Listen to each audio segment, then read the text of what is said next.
Olá pessoal, bem-vindos à Forja. Estamos aqui para mais um vídeo do curso Aprovação TEOT. Hoje a gente vai falar de um tema que é parte do dia a dia, da rotina, da vida de todo ortopedista e não apenas do cirurgião de tornozelo e pé. A gente vai falar de hálux valgo. Certamente vocês já fizeram consultas informais com familiares, amigos, de corredor, de pessoas se queixando do bom e velho joanete. Então a gente vai falar um pouco sobre discutir um caso clínico de hálux valgo, que é uma questão quase certa na prova do TEOT de vocês. Vamos lá. Bora trabalhar, senhores.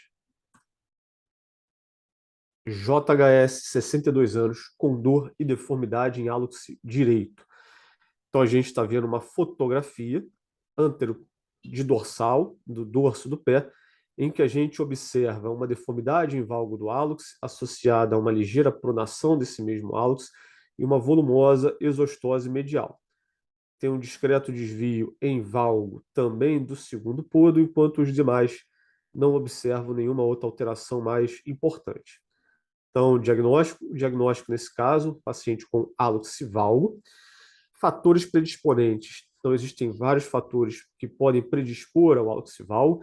O principal fator de risco extrínseco, que é o uso de calçados inadequados, em especial aqueles de ponta fina e salto alto.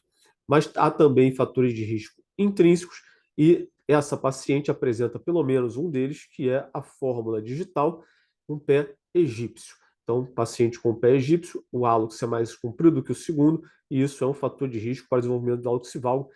A gente ainda tem o indeximinos, o formato arredondado das articulações metatarso uniforme e metatarso falângica. Também são fatores de risco intrínsecos associados ainda à hiperlacidão ligamentar. Fisiopatologia. Bem, a fisiopatologia do hálux valgo ela é complexa, né? A gente tem um início do processo se dá pelo uso do calçado inadequado. Então, pelo uso do calçado de câmara anterior estreita, o pé, o hálux, ele é levado em valgo.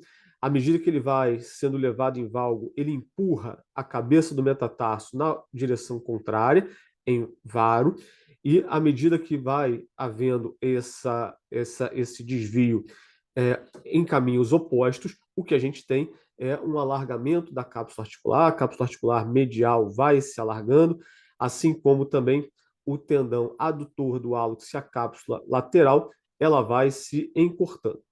A gente ainda tem, à medida que a deformidade progride, os sesamoides eles vão ficando descobertos em relação ao metatarso. À medida que o metatarso vai varizando, os metatarsos, os sesamoides que continuam em sua posição anatômica, vão ficando descobertos e é o que se convencionou chamar de luxação dos sesamoides.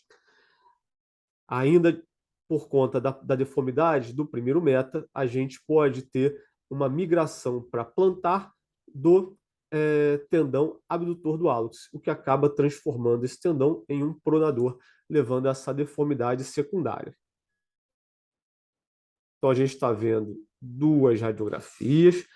A primeira a gente está vendo uma radiografia anteroposterior do pé, em que a gente está vendo ser traçado um ângulo intermetatarsico, e esse valor deu um valor de 16. Abaixo a gente está vendo a mesma radiografia e a gente está vendo um ângulo de valgismo do hálux de 44. Então, ângulos apresentados são esses: ângulo intermetatarsico no primeiro, ângulo de valgismo do hálux no segundo. Os valores normais, nesse caso, o valor normal do ângulo de valgismo do hálux ele deve ser menor do que 15, do ângulo intermetatarsico menor do que 9. E a melhor opção terapêutica, bem, considerando a classificação de Mann, a gente está frente a um paciente com um hálux valgo grave. E considerando que é um hálux valgo grave, a melhor opção terapêutica seriam as osteotomias proximais, né?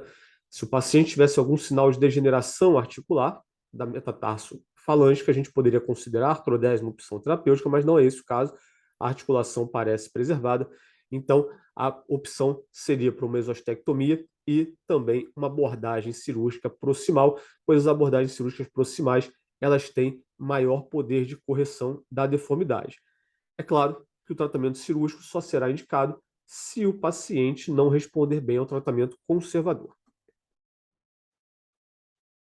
Então, a gente está vendo duas. A primeira é uma fotografia do pé, um pós-operatório, um acesso dorso medial no primeiro raio, que a gente observa uma boa correção da deformidade, um pé com alinhamento bom, e abaixo a gente vê uma radiografia anteroposterior do pé, em que a gente observa que foi feita uma exostectomia e foi feita uma artrodese metatarso cuneiforme do primeiro raio, que é a artrodese de Lapidos, que é uma excelente opção terapêutica quando a gente está frente a um caso de hálux valgo grave, pois ela tem um grande poder de correção da deformidade.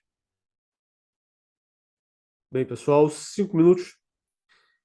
Então, esse é um caso, né? Existem, como vocês sabem, mais de 150 técnicas cirúrgicas descritas por hálux valgo. Então, qualquer uma delas pode ser cobrada, né? O importante é o conceito de que deformidades mais graves requerem abordagens cirúrgicas mais proximais, pois as abordagens cirúrgicas mais proximais têm melhor poder de correção da deformidade. Vamos lá. Recomendo esse artigo. É um artigo do professor Caio Neri, né? Um artigo de revisão de hálux valgo, um artigo de atualização. Não é um artigo recente, é um artigo que já tem vários anos, mas mesmo sendo um artigo mais antigo, ainda é um artigo extremamente relevante, especialmente para quem está estudando, iniciando no estudo do hálux valgo. Então, ele traz um diagrama de como se dá a deformidade, do passo a passo da deformidade, que é bastante interessante e eu recomendo que vocês pesquisem. É fácil de achar, foi publicado na RBO e é um artigo realmente muito interessante. A fisiopatologia é muito bem descrita, então vale muito a pena, é bem didático vocês revisarem, fazerem uma revisão sobre hálux valgo e utilizarem esse artigo como referência. E quanto à classificação de Manning e Coughlin, a gente vê o ângulo de valgismo do hálux no grau leve é de 15 a 19, moderado de 20 a 39, grave, como é o caso apresentado, mais de 40 graus, ângulo intermeta de 9 a 11, de 12 a 15 moderado e mais de 16 grave, e a luxação de sesamoides, se tem menos de 49% de luxação leve, de 50 a 74, moderado, e mais de 75, grave. Então, é uma classificação bem objetiva, bem simples, né? E que nos dá algumas informações que são importantes, especialmente quando a gente está considerando o tratamento cirúrgico. Bem, pessoal, esse foi mais um vídeo aqui na Forja. Continue nos acompanhando, a gente se vê nos próximos vídeos de treinamento.